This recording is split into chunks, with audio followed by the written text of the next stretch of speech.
13장 24절부터 30절 읽고 띄었다가 36절에서 43절까지를 교독하도록 하겠습니다. 찾으면 아멘 합시다. 예수께서 그들 앞에 또 비유를 들어 이르시되 천국은 좋은 씨를 제 밭에 뿌린 사람과 같으니 사람들이 잘 때 그 원수가 와서 곡식 가운데 가라지를 덧뿌리고 갔더니 싹이 나고 결실할 때에 가라지도 보이거늘 좋은 씨를 뿌리지 아니하였나이까. 그런데 가라지가 어디서 생겼나이까. 주인이 이르되 원수가 이렇게 하였구나. 종들이 말하되 그러면 우리가 가서 이것을 뽑기를 원하시나이까.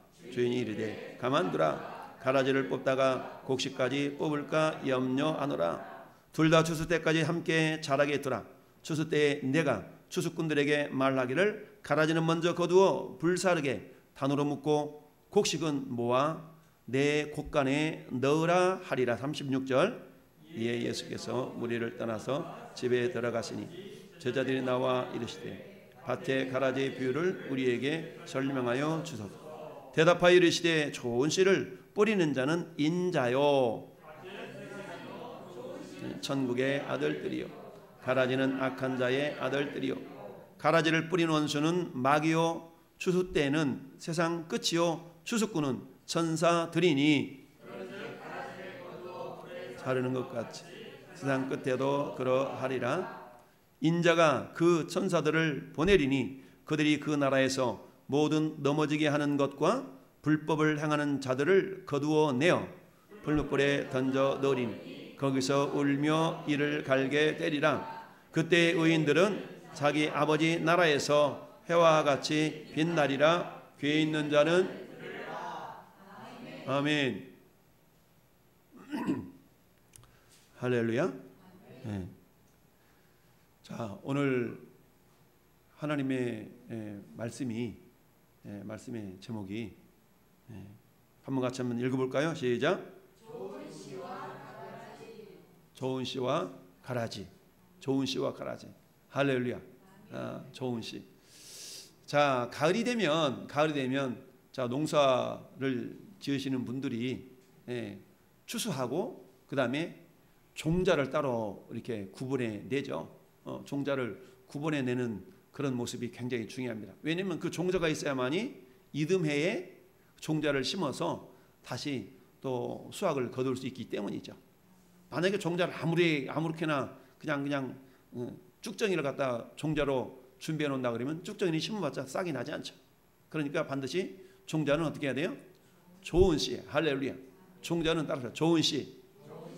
종자는 좋은 씨야만이 종자가 됩니다. 할렐루야. 자, 오늘 함께 읽은 본문은 우리 예수님 마태복음 13장은 천국에 대한 비유입니다. 천국. 할렐루야.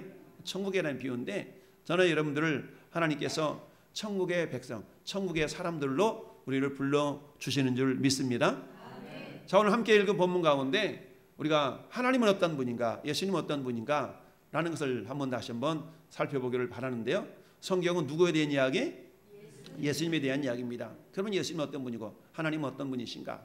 따라서 하나님은 농부이십니다. 하나님은 농부이셔요. 자, 하나님 농부신데 요한복음 15장 1절 말씀 보니까 나는 참 포도나무요 내 아버지는 농부다 라고 말씀을 하고 계시죠. 나는 참 포도나무요 내 아버지는 농부다. 할렐루야. 하나님은 참 포도나무, 예수님은 참 포도나무고 내 아버지는 농부다 라고 말씀하고 있습니다. 자, 그러면 이 하나님께서 농부시다라는 의미를 다양하게 생각해 볼 수 있겠지만 그 농부라는 의미는 크게 세 가지만 보면 첫 번째, 농부는 어떤 사람이라는 거예요? 농부라는 것은 일하는 존재는 일하는 분이라는 것. 물론 하나님을 사람으로 표현할 수 없지만 하나님은 일하시는 분이라는 얘기입니다. 할렐루야. 농부는 일하지 않으면 수확을 거둘 수가 없어요. 농부는 씨를 뿌려야 되고 거름을 줘야 되고 그리고 잡초를 뽑아내야 되고 그리고 가을에 수확을 거두는 자가 농부를 할 수 있겠죠? 그래서 아버지가 농부시라는 얘기는 우리 하나님 아버지는 어떤 분이다? 일하시는 분이다 라는 이야기입니다. 하나님 아버지가 일하시는 분이라는 얘기입니다.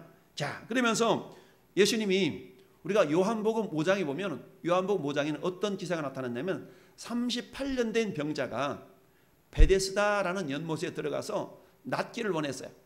베데스다라는 연못은 가끔 천사가 내려와서 그 베데스다 연못에 물을 이렇게 휘젓는 일이 있었어요. 그러면 그때에 어떤 병에 걸렸든지 그 베데스다 연못에 들어가면 그 병이 낫는 거예요. 그러니까 많은 병자들이 베데스다 연못 근처에 그 행각에 모여가지고 물이 이렇게 움직이기를 막 바라보는 거예요. 움직이기를 바라보는데 천사가 내려와서 물을 이렇게 움직이면 잽싸게 들어가는 사람은 모든 병이 다 낫는 거예요. 그런데 38년 된 병자가 자기 병도 낫겠다고 생각해서 이렇게 물이 움직이기를 기다리다가 들어가려고 그러는데 자기보다 먼저 들어가는 바람에 자기는 밀려서 들어가지를 못하고 낫지를 못하는 그런 상황 가운데 있어요. 이 모습을 보시고 예수님이 찾아오셨어요. 네가 낫고자 하느냐? 라고 38년 된 병자에게 물어봅니다. 이 병자가 이렇게 대답합니다. 주여, 내가 병이 들어서 나으려고 저 천사가 가끔 내려와서 베데스다 연못에 물을 움직일 때 먼저 들어가는 사람은 낫는데 나도 들어가고 싶은데 나를 저기다 띠매다 주는 사람이 없어서 내가 여태껏 이러고 있습니다. 라고 했더니 예수님이 이렇게 말씀하십니다. 네 자리를 들고 가라. 할렐루야. 네 자리를 들고 가라 라고 말씀하시니까 주님의 말씀대로 이 사람이 자기를 들고 가면서 치료를 받게 돼요. 할렐루야. 그런데 이때가 어떤 날이냐면 안식일이었어요. 이 모습을 이렇게 쳐다보고 있었던 유대인들이 예수님을 책망합니다. 아니 일할 날이 나머지 6시까지 있는데 어떻게 안식일에 이 사람을 고쳐주는 일을 하느냐 라고 예수님을 책망을 합니다. 그때 예수님이 하셨던 말씀이 따라합시다. 내 아버지께서 지금까지 일하시니 나도 일한다. 내 아버지께서 이제까지 일하시니 나도 일한다 라고 말씀하시면서 안식일에 일하는 것을 책망했던 유대인들을 향하여서 우리 하나님 아버지 일하는데 나도 아버지를 본받아서 일한다 라고. 그 일이라는 것은 어떤 일인가? 한마디로 말하면 따라합시다. 선한 일. 선한 일이에요.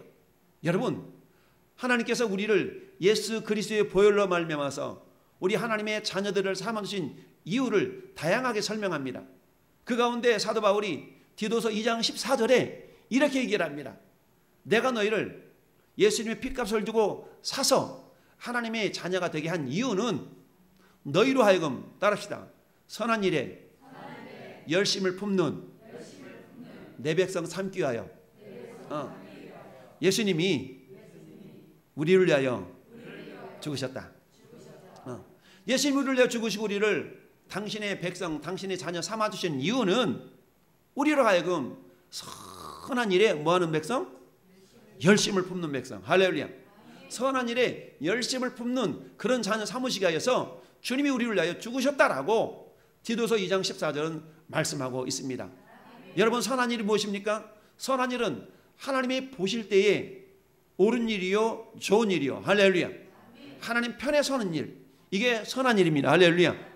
선한 일은 생명을 주는 일이 선한 일입니다. 할렐루야.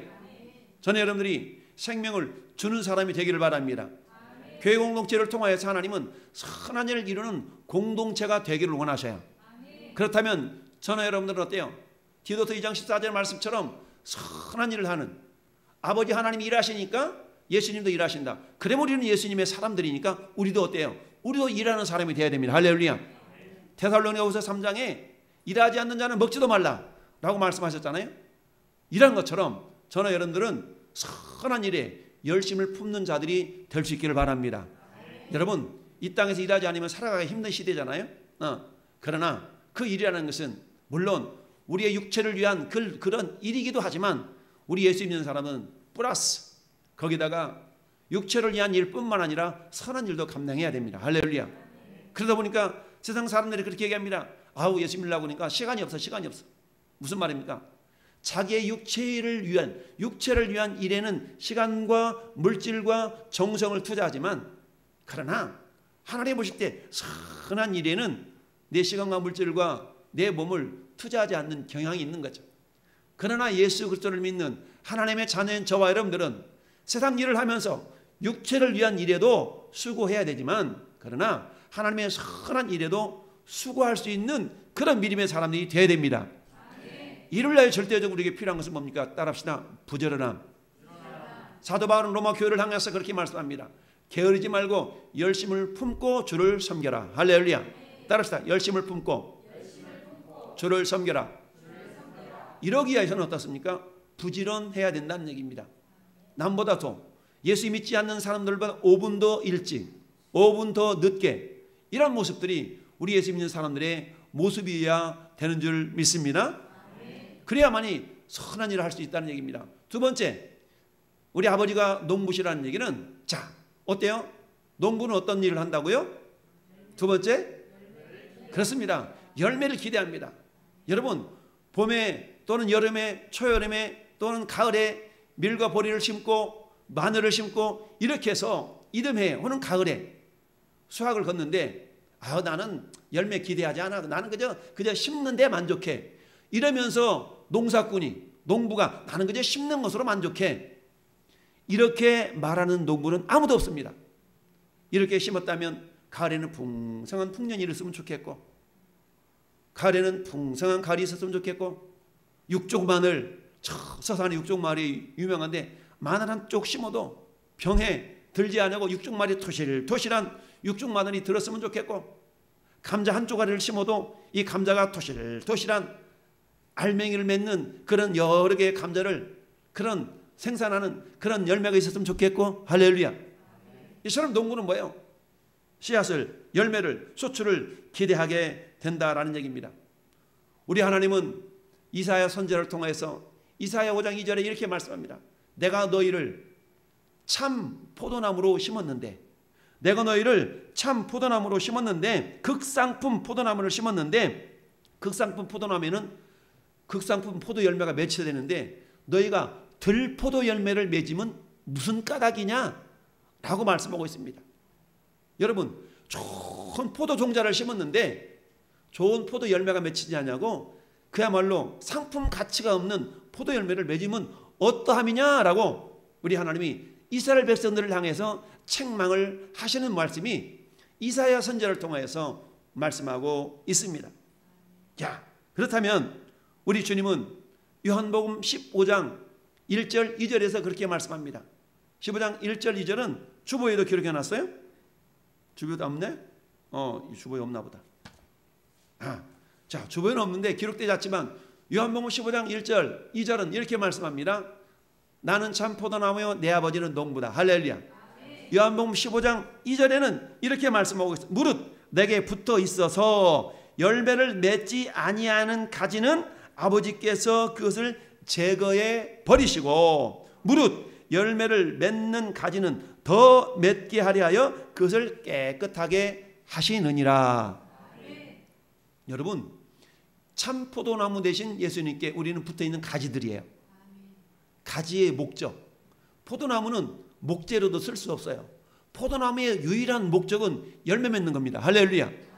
포도나무의 유일한 목적은 열매 맺는 거예요. 그런데 열매를 맺지 않는 가지는 영양분만 빨아먹기 때문에 농부 입장에서 본다면 쓸모없는 거예요. 그렇게 프루닝이라고 그래요. 가지치기, 전지한다고 그러죠. 전지해서 가지를 버려버리고 열매 맺는 가지는 더 잘 맺도록 하기 위해서 어떻게 가지치기를 한다라고 말씀하고 있습니다. 그렇다면 저와 여러분들은 어떤 가지가 되어야 되겠어요? 당근 열매 맺는 가지가 될 수 있기를 바랍니다. 따라합시다. 열매 맺는 가지. 우리 축복합시다. 당신은 열매 맺는 가지이십니다. 할렐루야. 전 여러분들이 열매 맺는 가지가 돼야 된다라고 말씀하고 있습니다. 할렐루야. 그러면 그 열매 맺는 가지는 주님이 귀하게 여기시는데, 할렐루야. 네. 우리 주님이 마치 농부가 되셔서, 농부가 원하는 것은 열매입니다. 열매가 맺기를 원하시는 겁니다. 그 열매는 어떤 열매요? 그야말로 선한 열매요. 할렐루야. 선한 열매가 맺혀지기를 원하신다라는 얘기입니다. 자, 열매를 맺지 아니하는 가지는 다른 말로 말하면 쭉정이에 해당되겠죠. 할렐루야. 열매를 맺는 가지는 알곡에 해당되겠죠. 세 번째, 하나님의 농부시라는 얘기는 농부는 뭘 알아요? 수확의 때를 압니다. 여러분, 때가 너무 늦어지면 여러분 벼농사를 한번 생각해 볼까요? 벼농사를 짓는데 벼를 걷어들여야 될 때가 있거든요. 근데 벼를 수확할 시기가 넘어가면 어떤 현상이 발생하냐면 벼목이라고 그러죠. 벼모가지라고 표현하죠. 벼목이 꺾여가지고 추수할 때에 한마디 말하면 이렇게 걷어들이지 못하는 이런 씨앗들이, 이런 벼들이 많아요. 근데 벼를 너무 일찍 빼면 연글지 않아가지고 상품 가치가 없어요. 그런데 농부들은 기가 차게 이 때를 알아요. 그러니까 어때요? 농부들은 벼를 바라볼 때도 어떻게 해야 됩니까? 아, 지금 조금 있으면 이제 어때요? 조금 있으면 이게 수수해야 되겠네? 나는 때를 잘 안다는 얘기입니다. 할렐루야. 우리 하나님은 수확의 때를 잘 아십니다. 우리 주님은 수확의 때를 잘 아셔요. 그 수확의 때를 잘 아는데, 자, 너희는 넉 달이 지나야 추수할 때가 이르겠다 하지 않았느냐? 그러나 나는 너희에게 이르노니 눈을 들어 밭을 보라. 희어져 추수하게 되었느니라. 유대인들은 곡식으로서 추수할 때가 아직 안 됐다라고 얘기하고 있는데, 예수님은 영혼의 추수를 말씀하고 있는 거거든요. 그러니까 이게 그들이 이해가 안 되죠. 아니, 아직 한 넉 달이 있어야만 추수하는데 당신은 뭐 지금 추수해야 된다고 그럽니까? 라고 얘기를 하는데, 유대인들의 추수는 곡식을 거둘 것을 얘기하지만 예수님의 추수는 영혼의 추수를 말하는 겁니다. 영혼의 추수. 지금 영혼을 거둬들여야 되는데 일꾼이 없다 라고 주님 말씀하고 계십니다. 마찬가지로 고린도후서 6장에는 이렇게 말씀합니다. 따라합시다. 보라 지금은 은혜 받을 만한 때요. 보라 지금은 구원의 날이로다. 여러분, 농사 짓는 농부에게 있어서 수확의 때는 반드시 정해져 있어요. 그러나 하나님의 백성인 예수님과 더불어서 농사를 짓는, 영혼의 농사를 짓는 저와 여러분들에게는 지금이 바로 수확할 때입니다. 할렐루야. 바로 지금이 수확할 때라는 얘기입니다. 보라 지금은 은혜 받을 만한 때요. 보라 지금은 구원의 날이로다. 여러분, 우리에게 있어서 내일은 내 시간이 아닙니다. 오늘만이 내 시간이에요. 할렐루야. 지금만이 내 시간입니다. 할렐루야. 어떤 영혼을 구원해야 되는데 그 구원할 때가 지금이라고 성경은 말씀하고 있어요. 보라 지금은 은혜 받을 만한 때요. 보라 지금은 구원의 날이로다. 할렐루야. 여러분, 이 순간에 여러분 말씀을 통하여 은혜가 충만히 임하기를 바랍니다.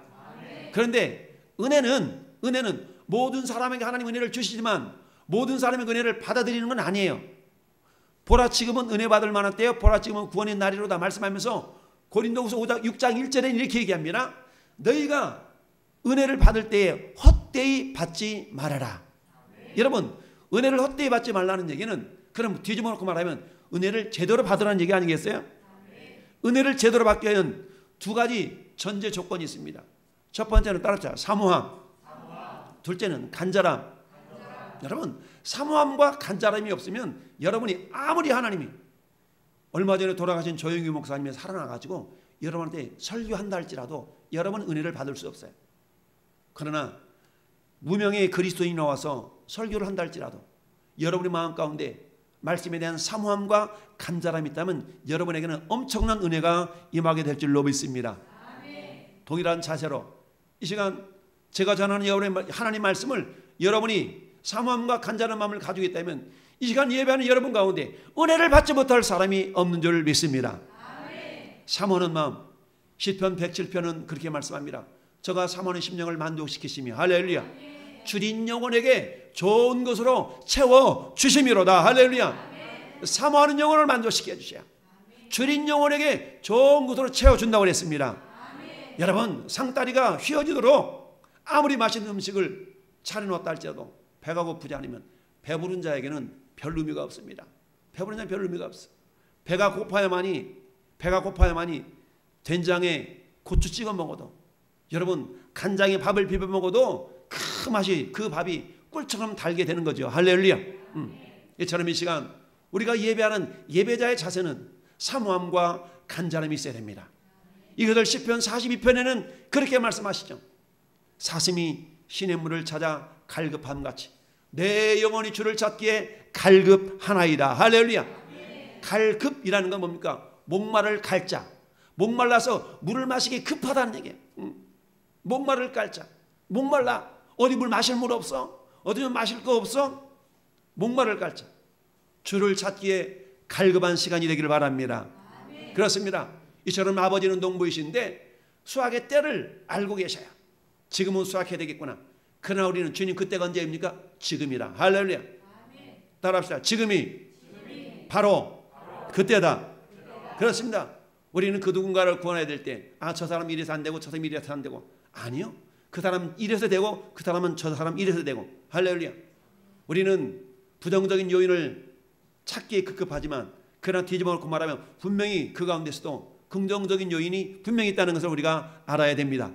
여러분, 10월 31일이 이웃사랑 초청주일로 우리는 섬기기를 원합니다. 그러나 하나님, 내 머릿속에 스쳐가는 많은 사람들이 이 사람 이래서 안 되고 저 사람 저래서 안 되고 이런 생각들이 들 겁니다. 그럼에도 불구하고 주님 말씀하십니다. 아니다. 지금이 오늘이 구원받아야 될 때다. 할렐루야. 이웃사랑 초청주일이 구원받아야 될 때다 라고 주님이 말씀하고 있다는 사실을 우리는 알아야 됩니다. 할렐루야. 그렇습니다. 오늘 주님은 그렇게 말씀하십니다. 좋은 씨를 제 밭에 갖다 뿌렸다 라고 말씀하고 있습니다. 할렐루야. 그러면서 24절 이렇게 얘기합니다. 예수께서 그들 앞에서 또 비유를 들어 이르시되, 또 비유를 들어서, 그럼 이전에도 비유를 말씀하셨다는 얘기인데 그 비유는 우리가 잘 아는 네 종류의 마음의 밭에 대해서 주님이 비유로 말씀하신 적이 있습니다. 길가밭과 돌짝밭과 가시밭과 좋은 밭에 우리 주님은 말씀의 씨를 뿌렸어요. 할렐루야. 그런데 우리가 잘 아는 것처럼 오직 좋은 밭에만 30배, 60배, 100배 결실을 맺는다라고 우리 주님은 말씀하고 계십니다. 그러면서 천국은 또 이와 같이 비유로 하여 말씀하시기를, 천국은 좋은 씨를, 어떤 씨? 좋은 씨를 어디다 뿌렸다고요? 제 밭에 뿌린 사람과 같으니. 할렐루야. 좋은 씨를 제 밭에 뿌렸습니다. 주님, 좋은 씨가 뭐래요? 제 밭이 뭐시래요? 라고 했는데 우리 주님은 감사하게도 이걸 해석한 내용이 36절부터 43절 사이에 해석을 해주셨어요. 그렇다면 37절에 말씀하기를 좋은 씨를 뿌리는 자는 누구요? 인자요. 인자가 누굽니까? 예수님입니다. 예수님이 이미 좋은 씨를 뿌렸습니다. 할렐루야. 좋은 씨를 뿌렸어. 예수님이 뿌린 씨는 좋지 않은 씨를 뿌리지 않습니다. 예수님은 좋은 씨를 뿌렸습니다. 할렐루야. 그러면 좋은 씨는 뭐냐? 좋은 씨가 뭐냐라고 봤더니 38절 우리가 잠목을 합독합시다. 밭은 세상이요 좋은 씨는 천국의 아들들이요. 아멘. 여러분, 밭은 뭐라고요? 세상이요. 밭은 세상이라는 거야. 밭은 세상. 그리고 좋은 씨는 천국의 아들들이요 가라지는 악한 자의 아들들이라는 겁니다. 여러분, 좋은 씨는 천국의 아들들입니다. 정원의 여러분들이 천국의 아들들입니다. 할렐루야. 우리가 천국의 아들입니다. 할렐루야. 천국의 아들입니다. 여러분, 좋은 씨를 뿌렸는데 이 좋은 씨는 천국의 아들들이에요. 근데 이 좋은 씨가 어디 뿌려졌어요? 세상에 뿌려졌어요. 여러분, 세상에 뿌려졌어요.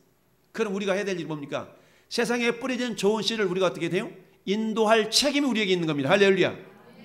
마지막 심판날에, 마지막 추수 때에 우리 하나님은 천사들을 보내서 저 공중 혼인잔치에 주님이 좋은 씨들을 끌어올려갈 그날이 있지만 그 전에 우리에게 주어진 사명은 뭐냐면 세상에 있는 좋은 씨들을 우리는 교회 공동체로 불러 모아야 될 그런 사명이 있는 줄 압니다. 할렐루야.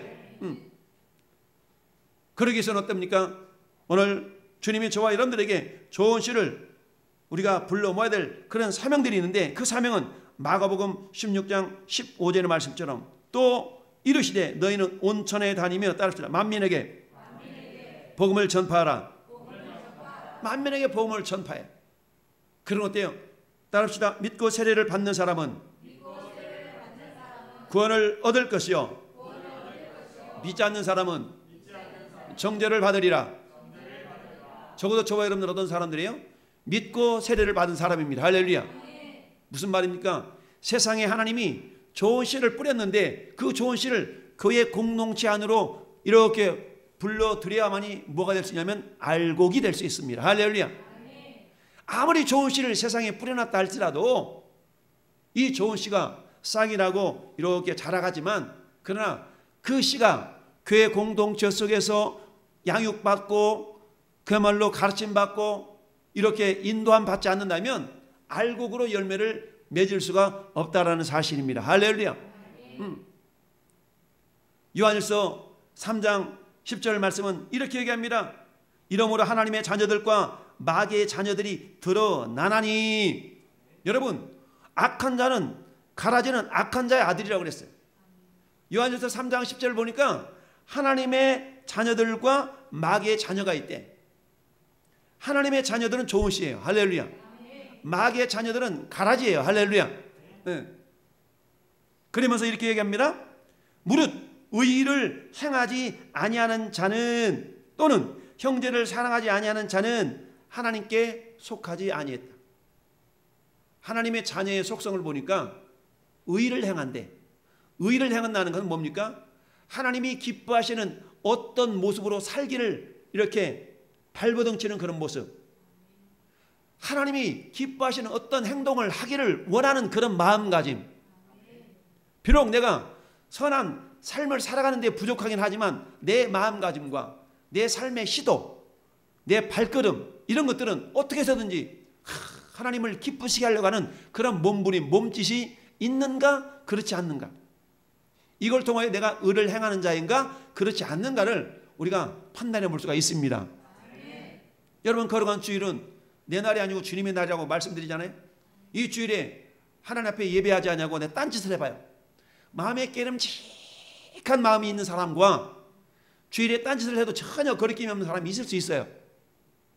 그러면 내가 주일날 하나님을 온전하게 예배하지 않고 딴짓을 한다? 그런데 마음에 깨름직함이 없다? 이런 사람들은 뭔가 자신을 다시 한번 돌아봐야 될 사람이에요. 할렐루야. 천국의 아들들이 좋은 씨입니다. 할렐루야. 그러면 저와 여러분들은 어떤 자들이에요? 좋은 씨겠죠. 따라합시다. 저를 좋은 씨로 불러주셔서 감사합니다. 오늘 좋은 씨로 이미 교회 공동체 속으로 불러드렸다는 얘기는 내가 좋은 씨라는 증거입니다. 할렐루야. 내가 좋은 씨라는 증거예요. 두 번째, 좋은 씨는 주인의 밭에 뿌려졌다. 제 밭에 뿌려졌다. 주인의 밭에 뿌려졌어요. 근데 그 밭을 세상이라고 얘기합니다. 여러분, 세상은 주님 것이에요. 할렐루야. 시편 24편 1절 보니까 이렇게 고백하고 있습니다. 땅과 거기에 충만한 것과 세계와 그 가운데 사는 자들은 따릅시다. 다 여호와의 것이로다. 그러니까 세상이 하나님 거예요. 할렐루야. 하나님 거에 우리가 씨가 뿌려졌지만 그곳에는 누구도 역사하고 있냐면 마귀도 역사하고 있다는 겁니다. 할렐루야. 하나님은 역사하는 것이 아니라 마귀도 역사하고 있어요. 그 마귀가 하는 일은 뭐예요? 뒤에 가서 이제 살펴보기로 하고요. 어쨌든 세상은 하나님의 소유인데, 하나님의 소유인 그 밭에 우리 하나님께서 좋은 씨를 뿌렸어요. 근데 좋은 씨가 알곡으로 자라가야 되는데, 알곡으로 자라가기 위해서는 반드시 그 좋은 씨가 교회 공동체 속으로 이렇게 인도함을 받아야 돼요. 왜냐하면 교회 공동체만이 좋은 밭이 될 수 있기 때문입니다. 할렐루야. 네. 그래서 교회 공동체 속으로 인도해야 될 그 책임과 사명이 저와 여러분들에게 있는 겁니다. 할렐루야. 그래서 주인의 밭에 뿌려졌는데, 그렇다면 교회 공동체 속으로 들어올 수 있는 전제 조건은 뭐냐? 교회 공동체 속으로 들어올 수 있는 전제 조건, 나 교회 갈게. 알았어, 나 교회 갈게. 이렇게 되어지는 것이 아니라, 따라합시다. 철저한 신앙 고백. 여러분, 마태복음 16장 16절에 예수님이 가이사랴 빌립보에서 제자들에게 이런 질문을 합니다. 얘들아, 주인님, 주님, 사람들이 나를 누구라 그러디? 라고 주님이 질문합니다. 주님, 사람들이 예수님을 바라보면서 선지자나 또는 엘리야나 또는 죽은 어떤 세례요한이 살아났다고도 합디다. 그래? 너희는 나를 누구라 그러느냐? 사람들 얘기 말고 그러면 너희는 나를 누구라 그러느냐? 이렇게 질문할 때 베드로가 이렇게 고백합니다. 따라합시다. 주는 그리스도시요 살아계신 하나님의 아들이십니다. 그렇습니다. 주는 그리스도시요 살아계신 하나님이요 라고 베드로가 고백할 때 주님이 너무 기뻤어요. 네가 나를 제대로 알고 있구나. 할렐루야. 제대로 알고 있는, 제대로 신앙을 고백한 자들이 세상 밭으로부터 교회 공동체 속으로 인도함을 받을 수 있는 겁니다. 이미 저나 여러분들이 교회 공동체 속으로 들어왔다는 얘기는 내가 바른 신앙 고백을 하고 있다는 얘기입니다. 할렐루야. 오전에 우리 직분자들 교육받을 때 2주에 한 번씩 오는 77살 잡수신 고 암흑의 어르신이 오셨어요. 올해 77세 되셨다는 거예요. 우리 교회 한마디 말하면 구제비를 좀 달라고, 좋게 말하면 이렇게 오셨어요. 그래서 항상 봉투에 담아서 드리는데 오늘 붙들어놓고 여쭤봤어요. 어르신, 이 주일날 도대체 돌아다니면 얼마를 이렇게 좀 수금할 수 있습니까? 라고 했더니 7,000원을 번대는 7,000원. 근데 지금 어디 사시는데 공도 산다는 거예요. 왔다리 갔다리 차비 3,000원. 그러니까 10,000원 정도 벌어가지고 3,000원 교통비하고 7,000원 버는 거예요. 7,000원. 근데 몇 군데 다니세요? 몇 군데 다닌다는 거예요. 우리 교회는 2주마다 한 번씩 오죠. 근데 보통 가면 1,000원, 2,000원 주거든요. 그러니까 적어도 4-4 군데를 다니셔야만이 7,000원을 버는 거예요. 그래서 제가 그런 말씀드렸어요. 다음 주부터 우리 교회 오시면 제가 매주 10,000원을 드리겠습니다.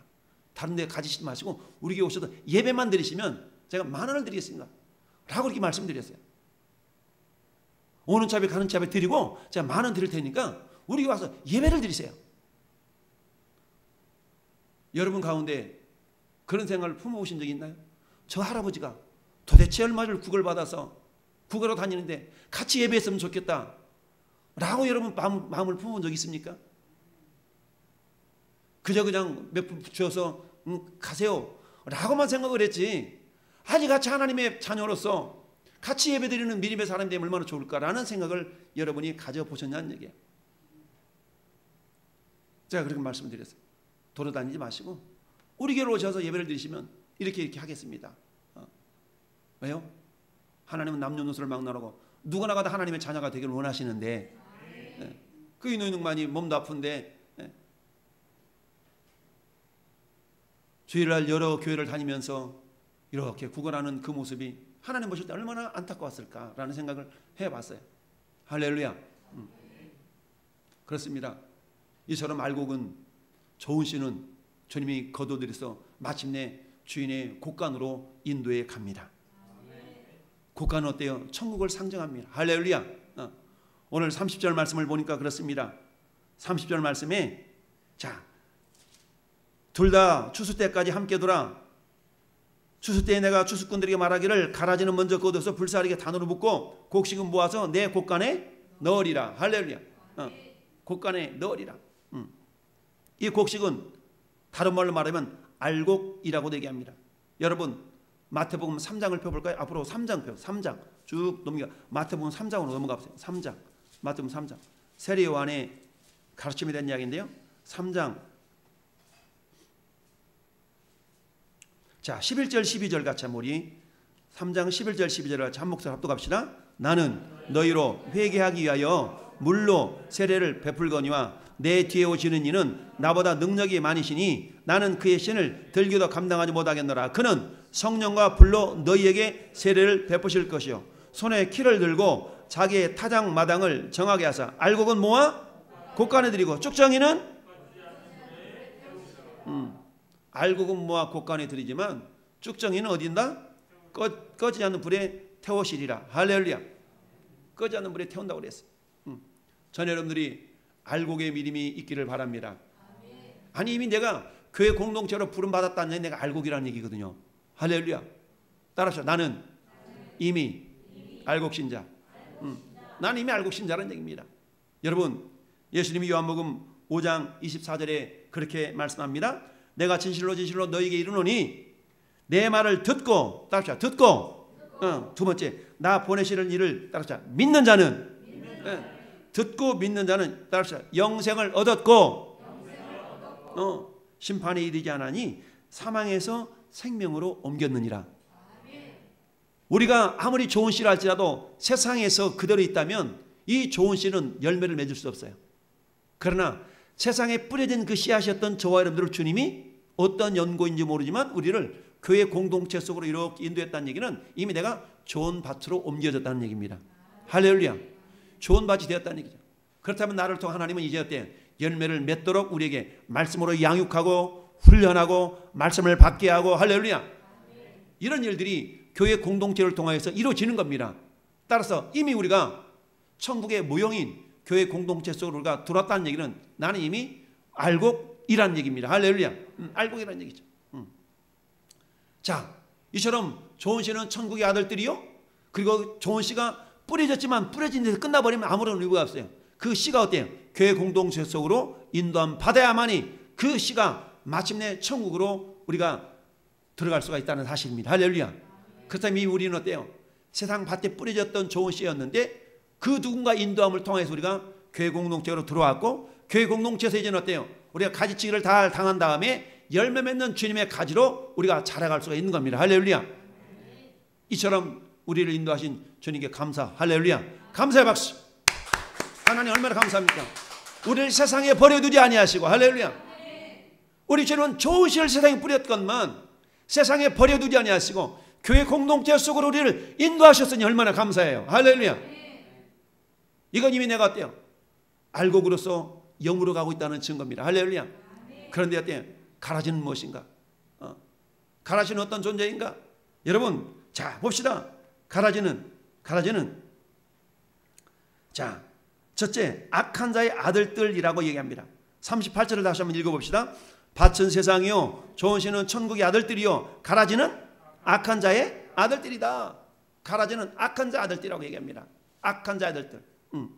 여러분, 야, 악한 자의 아들들. 악한 자라는 것은 뭐냐? 마귀를 상징합니다. 마귀 새끼가 있다는 거예요. 마귀 새끼가. 여러분, 예수님이 요한복음 6장 70절에 이렇게 얘기합니다. 제자들을 불러 모아놓고 이렇게 말씀하셔요. 예수께서 대답하여 이르시되 내가 12를 택하지 아니하였느냐? 그러나 너희 중에 한 사람은 마귀다. 이야, 엄청난 얘기입니다. 너희 중에 한 사람은 마귀라. 누구예요? 가룟 유다잖아요. 가룟 유다. 너희 중에 한 사람은 마귀. 그 사람이 마귀라는 얘기 아니라 마귀 자식이라는 얘기죠. 마귀 자식. 마귀 자식이라는 건 뭡니까? 마귀의 영향력 아래 완전히 사로잡혔다는 얘기입니다. 할렐루야. 그래서 주님은 가룟 유다를 향해서 직접 너가 마귀 새끼야 이러지 말씀하지 아니하시고 12명의 제자를 불러 모아놓고 하시는 말씀이 너희 중에 한 사람은 마귀다. 무슨 말입니까? 같은 자리에 있지만 마음속으로는 전혀 딴 생각을 품고 전혀 예수님 말씀에 순종하지 아니하고 마귀의 가르침을 따르는 자가 있다라고 주님이 말씀하고 있습니다. 악한 자의 아들들이 가라지라는 얘기입니다. 할렐루야. 마귀 새끼와 하나님의 자식 전혀 다르다는 얘기입니다. 여러분, 데살로니가후서 2장 9절 10절에도 그렇게 말씀합니다. 악한 자의 나타남은 사단의 활동을 따라서 모든 능력과 표적과 거짓 기적과 불의의 모든 속임으로 멸망하는 자들에게 있으리니 이는 그들이 진리의 사랑을 받지 아니하여 구원함을 받지 못함이니라. 악한 자의 자식들은 구원받지 못한다는 얘기입니다. 가라지는 구원받지 못한 자녀라는 얘기입니다. 구원받지 못할 존재라는 얘기입니다. 할렐루야. 네. 이 가라지는 그래서 악한 자의 아들들이에요. 잠시 후에 그림을 통해 다시 한번 설명해 드리겠지만 여러분, 알곡과 가라지는 종자 자체가 달라요. 종자 자체가 달라요. 아무리 가라지를 좋은 밭에 뿌려도 이 가라지의 열매는 가라지인 거예요. 그런데 좋은 씨는 나쁜 밭에 뿌리면, 나쁜 밭에 뿌려지면 이게 쭉정이가 돼요. 알곡이 안 된다는 거예요. 자, 그래서 악한 자의 아들들이다. 마귀 새끼라는 얘기죠. 이 가라지는 두 번째, 모든 넘어지게 하는 자들입니다. 41절 말씀 보니까 읽어볼까요? 인자가 그 천사들을 보내리니 그들이 그 나라에서 모든 넘어지게 하는 것과 불법을 향하는 자들을 거두어내어서 풀무불에 집어넣는다. 이 가라지는 뭐냐? 넘어지게 하는 자. 넘어지게 하는 자예요. 무슨 말입니까? 내가 신앙생활 하는데 자꾸만 시험 들게 하는 사람이 있거든요. 시험 들게 하는 사람들. 시험 들게 하는 사람도 있을 수 있다는 얘기입니다. 이거는 마귀의 영향받고 있다는 증거거든요. 할렐루야. 우리가 성령의 영향을 받았는데 마귀의 영향을 받고 있어요. 마귀의 영향을 받으면 안 되는데 넘어지게 하는 자. 예수님이 마태복음 16장 23절에 그러잖아요. 베드로가 주는 그리스도시요 살아계신 하나님의 아들입니다라고 탁 고백하니까 바요나 시므나 복이 있도다. 이것을 알게 한 이는 혈육이 아니요 하늘에 계신 내 아버지다. 내가 이 반석에 너는 지금부터 이름을 반석이라 그럴게. 반석. 이 반석에 내 교회를 세우리니. 따라서 내 교회를 세우리니. 예수님이 교회를 세우는 거예요. 음부의 권세가 이기지 못하리라. 할렐루야. 여러분, 교회는 음부의 권세가 못 이기는 곳이에요. 할렐루야. 그럼 교회는 장소가 아니라 저는 여러분들이 교회란 말이죠. 할렐루야. 예수를 믿는 믿음의 공동체가 교회입니다. 한 사람 한 사람이 합쳐져야 교회예요. 할렐루야. 그렇다면 우리는 궁극적으로 우리 하나님 우리를 지키시기 때문에 마귀의 권세가 나를 통하여 나를 넘어뜨릴 수가 없어요. 할렐루야.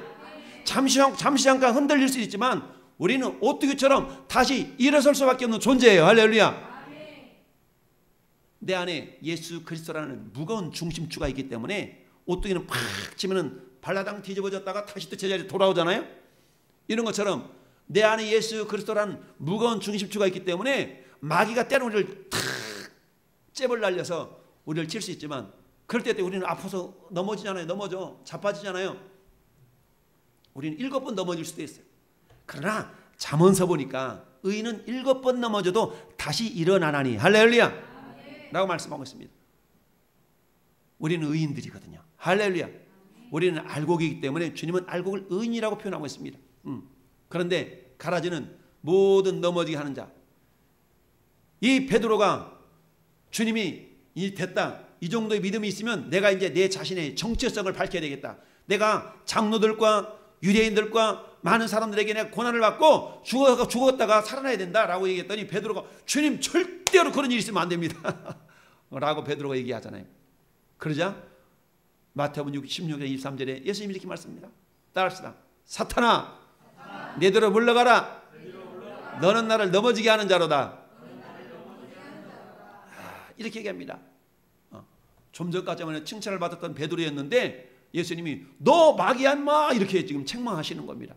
왜냐하면 예수님의 사역을 온전히 이해하지 못했던 거예요. 예수님이 십자가에 죽으셔서 온 인류를 위한 대속 제물이 되셔야 되는데 이걸 내가 맡겠다는 거거든. 맡겠다는 거야. 그러니까 우리 하나님 보실 때는 우리 예수님 보실 때는 그게 마귀 역사지 하나님 역사는 아니다라고 그러면서 베드로를 책망하시는 내용이 너는 나를 넘어지게 하는 자로다 라고 주님이 말씀하셨어요. 그러니까 마귀 새끼, 마귀 영향을 받으면 그 사람이 자칫 마귀 새끼로 이렇게 전락할 수가 있다는 얘기예요.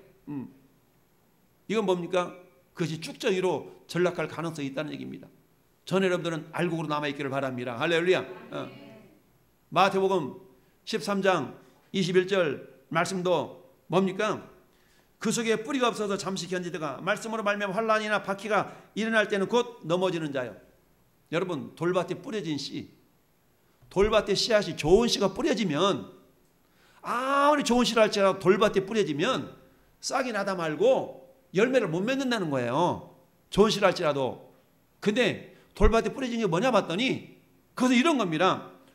말씀으로 말미암아 환난이나 박해가 일어날 때 넘어진대. 말씀으로 인하여 환난이나 박해가 일어날 때 넘어진대. 이게 이런 거예요. 여러분, 우리가 우리는 세상에 발을 내딛고 살잖아요.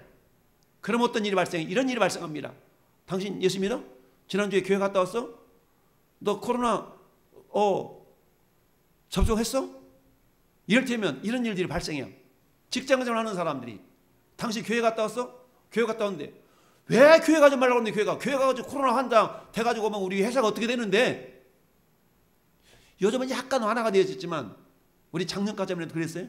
교회 가지 말라고 언론에서 떠들어대니까 교회가 마치 코로나의 근원인 것처럼 그렇게 터부시했던 그런 날들이 작년까지만 해도 있었어요. 올 상반기도 그랬어요. 근데 정부에서 이제는 어때요? 10월 중순부터는 위드 코로나가 돼야 되니까 이렇게 서서히 또 꼬랑지를 내리죠. 그때 나는 먹고 살기는 해야 되고 교회 나가자니 회사에서 자른다고 그러고 회사에 안 나갈 수는 없고 그러니까 뭐예요? 교회를 못 나가는 거예요. 그러면 어때요? 교회에서는 믿음을 가지고 코로나를 뚫고 예배합시다라고 강조를 하지. 그러니 믿음이 부족한 사람은 어떻습니까? 이러지도 못하고 저러지도 못하고 이런 상황에 맞닥뜨린 경우가 오늘날의 교회 현실이에요. 그러나 어때요? 차선책으로 감사하게도 영상 예배라는 것을 통해서 또 그나마 하나님 예배당에 못 나가더라도 영상 예배라도 내가 하나님을 향합니다. 나는 그런 믿음의 자세를 보이면 좋겠는데 그러나 그것마저도 내가 포기해버리고 이런다 그러면 어떤 현상이 발생할 수 있어요? 내 스스로가 우리 하나님은 우리를 좋은 씨로 우리를 심었음에도 불구하고 내 스스로가 나는 여전히 돌짝밭에 남겨 있겠습니다 라고 시인하는 꼴이 되어버린다는 얘기입니다. 그럼 어때요? 돌짝밭에 뿌려진 씨앗은 열매를 맺을 수가 없잖아요. 할렐루야. 좋은 밭은 어디를 통해서? 교회 공동체를 통해서만 좋은 밭이 될 수가 있는 겁니다. 할렐루야. 불법을 행하는 자예요. 가라지라는 것은 불법을 행한다고. 불법을 행한다는 얘기는 뭡니까? 말씀에 순종하지 못하도록 역사하는 겁니다. 역대상 21장 1절에는 마귀가 다윗의 마음을 충동해가지고 인구조사하는 사건이 나옵니다. 그러면 다윗이 인구조사하는 일이 뭐가 잘못됐길래 하나님은 다윗으로 하여금 엄청난 재앙을 임하게 했을까요? 그것은 하나님이 이스라엘 나라를 다스리는 만왕의 왕이시고 주인이신데 군사력이 많고 적음이 전혀 관계가 없어요. 왜? 이스라엘을 지키시는 분은 하나님이시거든요. 그런데 다윗 생각에는 우리나라 군대가 얼마인가 군사가 얼마인가 좀 헤아려봐. 자기의 군사력을 의지하려는 그 마음을 하나님은 너무너무 싫어하셨어요. 그럼에도 불구하고 마귀는 다윗의 마음을 충동질해서 야 이스라엘 그 군사력이 얼마인가 한번 헤아려봐 충동했던 겁니다. 오늘날 여러분 우리의 마음이 뭔가 좀 평안하고 뭔가 안심이 되어지고 확신을 가지고 살아가는 데 있어서 그 근거가 뭐냐는 얘기입니다. 주님 한 분밖에는 주님으로 인하여서 내가 힘을 얻고 주님으로 인해서 내가 안심해야 되는데 그것이 아니라 환경적인 요인 어떤 조건이 세상적인 것들 때문에 내 마음에 안심을 가지고 있다면 나는 자칫 불법을 행하는 자다라고 주님으로부터 책망을 받을 수가 있는 겁니다. 이게 뭐예요? 마귀의 영향을 받으면 그럴 수 있다는 겁니다. 로마서 6장 19절에도 주님은 이렇게 말씀합니다. 너희 육신이 연약함으로 내가 사람의 예대로 말하노니 전에 너희가 너희 지체를 부정과 불법에 내주어 불법에 이른 것 같이 이제는 너희 지체를 따릅시다. 의에게 종으로 내주어 거룩함에 이르라. 네. 너희가 죄의 종이 되었을 때는 의에 대해서는 상관이 없었어요. 그러나 이제는 우리가 의의 종이 되었을 때는 죄하고는 또 상관이 없는 자가 되는 겁니다. 할렐루야. 따라서 내가 의의 종이 되어서 죄하는 불법과는 상관이 없는 자입니다. 이런 자가 되어야 된다는 얘기입니다. 할렐루야. 불법과는 상관이 없는 자가 되어야 된다는 얘기입니다. 그래서 예수님은 너희가 믿지 않는 자와 멍에를 함께하지 말아라. 의와 불법이 어찌 함께하며 빛과 어둠이 어찌 사귀느냐라고 고린도후서 6장 14절에 말씀을 하고 있지요. 할렐루야. 이처럼 가라지는 세 가지 특징이 있어요. 첫 번째 위장성. 위장은 아니 속인다는 얘기잖아요. 가라지는 이게 가라지인지 이게 알곡인지 구분이 안 돼. 다음 화면을 봐줄래요? 자, 여러분 이 세 가지 보리와 가라지와 밀을 여러분이 이렇게 사진으로 보여드렸어요. 이스라엘 땅은 논농사를 짓는 것이 아니라 밭농사를 짓기 때문에 밀과 보리를 심어요. 밀과 보리를 가을에 심어서 봄에 거두잖아요. 밀보리는 가을에 심어서 이듬해 봄에 보리와 밀을 수확하지 않습니까? 여러분, 자, 제가 저기서 보리, 가라지, 밀을 글자를 없앤다면 여러분들 이게 보리인지 저게 밀인지 구분이 돼야 안 돼요? 구분이 잘 안 돼요. 농사를 오래 지은 사람들이야 저 이삭을 보면서 이것이 보리네, 이거 밀이네, 이게 가라지네 알 수 있지만 보통 사람들은 구분이 안 돼요.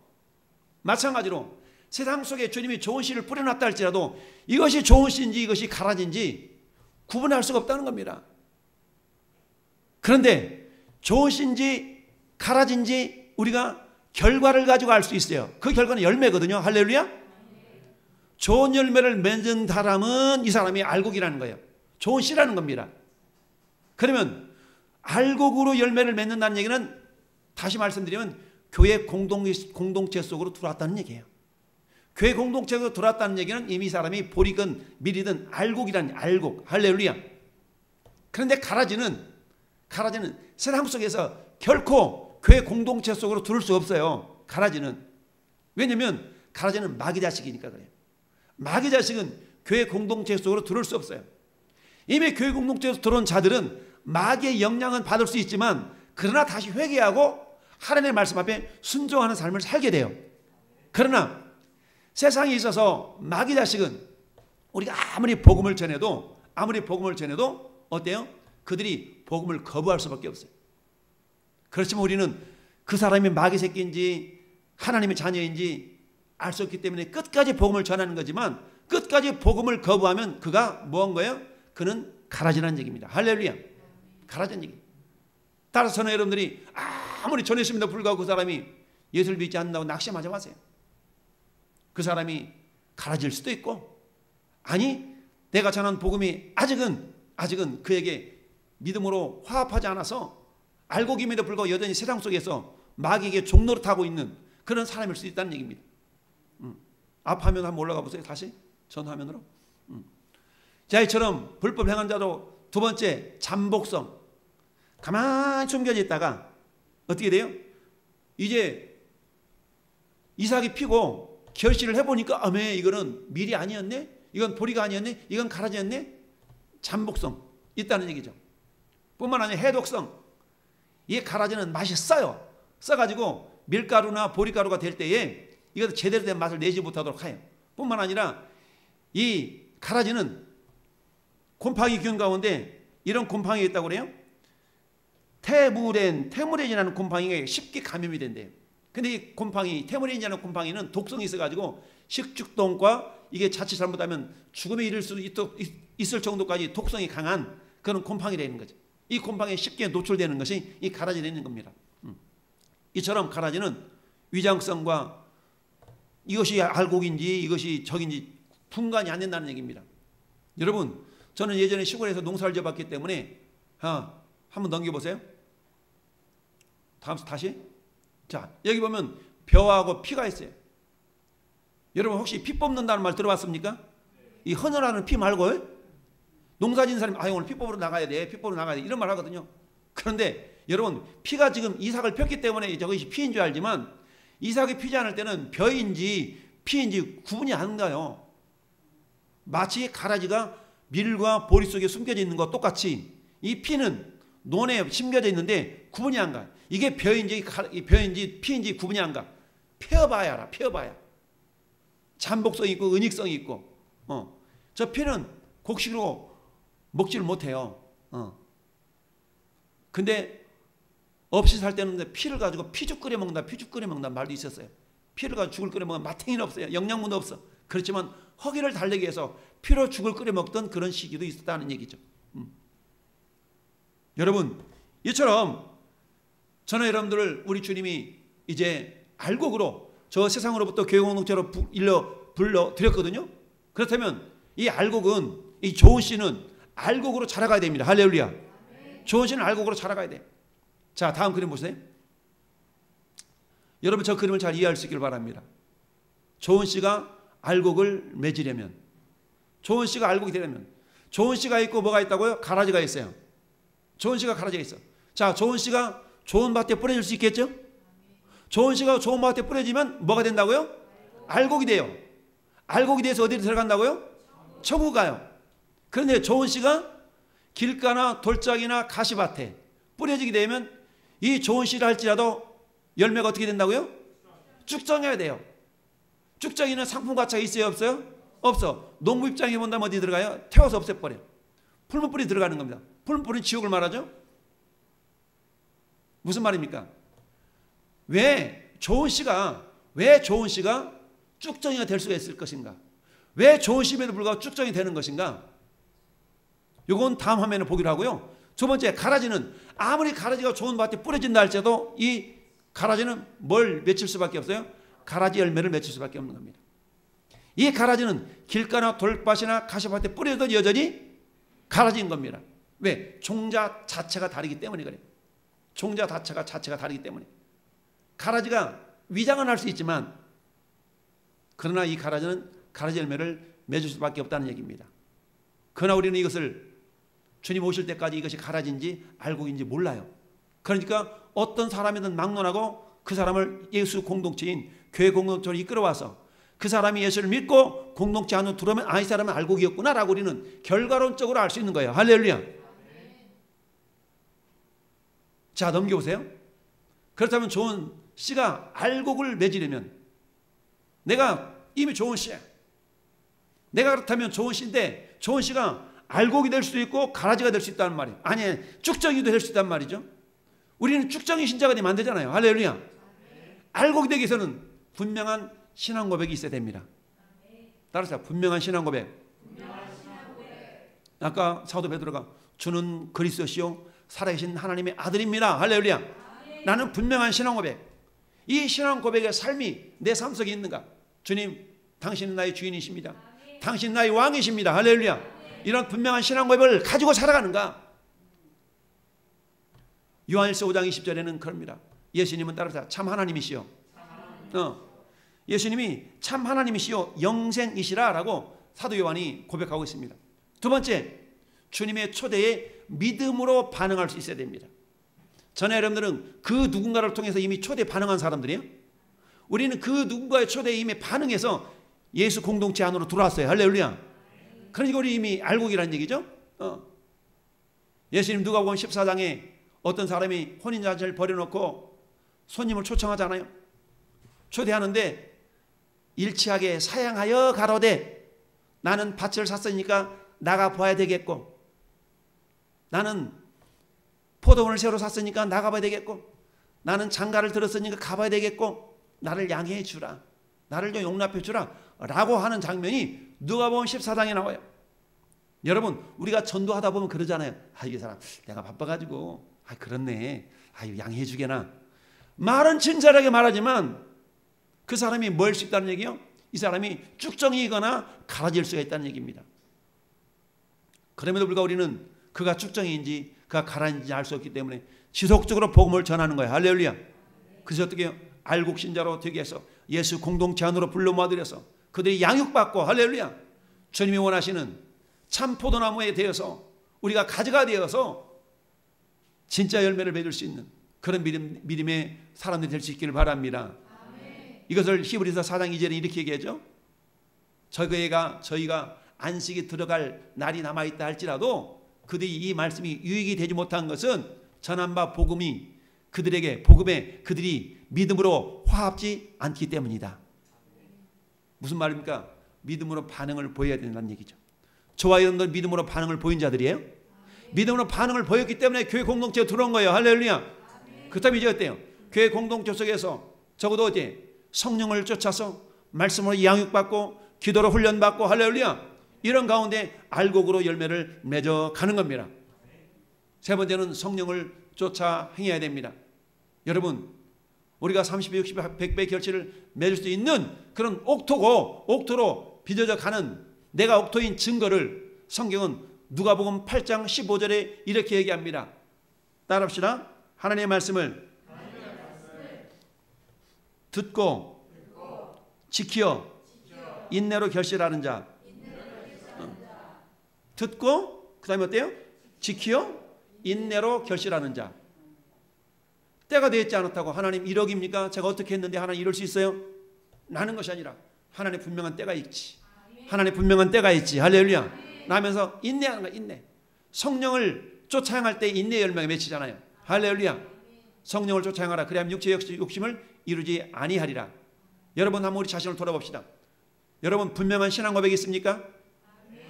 예수는 그리스도심을 믿습니까? 예수님 나의 구주이심을 믿습니까? 그렇습니다. 예수님이 하나님이심을 믿습니까? 예수님이 사람의 모습을 입고 이 땅에 오신 하나님이심을 믿습니까? 그렇습니다. 우리는 사람의 모습을 입고 이 땅에 오신 예수님이 그분이 나의 구주임을 믿는 자들이, 할렐루야. 우리는 이미 세상에서 예수님이 초대에 반응해서 예배 공동체로 들어온 자들입니다. 할렐루야. 우리는 매일매일 믿음으로 반응하는 자들입니다. 할렐루야. 따라서 오늘 또 우리는 말씀을 통하여 내가 어떻게 하면 말씀에 순종할 것인가, 어떻게 하면 내 말씀을 대로 살아갈 것인가, 거룩한 고민에 휩싸여 있는 자들입니다. 할렐루야. 그렇다면 나는 어때요? 알곡신자로 자라가고 있다는 증거입니다. 할렐루야. 그러나 마귀는 여전히 오늘도 우리가 알곡 신자가 되지 못하도록 역사하고 있다는 사실을 기억하고 날마다 하나님 말씀으로 전신갑주를 취하여서 악한 마귀 사단과의 싸움에서 우리는 이기는 자들이 되어야 됩니다. 할렐루야. 마지막으로 우리는 결론을 이렇게 맺습니다.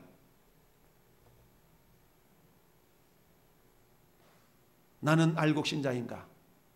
따릅시다. 나는 알곡 신자입니다. 알곡 신자가 교회를 이룬 거예요. 할렐루야. 그렇다면 알곡 신자로서의 사명은 주께서 시작. 주께서 세상에서 뿌려놓은 좋은 씨를 알곡으로 자라도록 인도하는 것입니다. 이 거룩한 사명을 위해 내가 먼저 알곡으로 자라는 믿음의 사람이 되어야 합니다. 할렐루야. 알곡 신자로 자라가는 그 비결을 세 가지를 말씀을 드렸습니다. 분명한 신앙 고백과 믿음에 대한 반응과 성령을 쫓아 행하는 그런 삶을 살아가는 자들만이 선한 열매로 알곡으로 자라간다는 사실입니다. 할렐루야. 오늘 하나님은 저는 여러분들을 세상에서 좋은 씨로 뿌렸어요. 그리고 이제는 우리가 알곡 신자로 되기 위해서 교회 공동체로 우리는 부름을 받은 자들입니다. 그러나 여전히 세상 속에는 주님의 좋은 씨들이 남아있어요.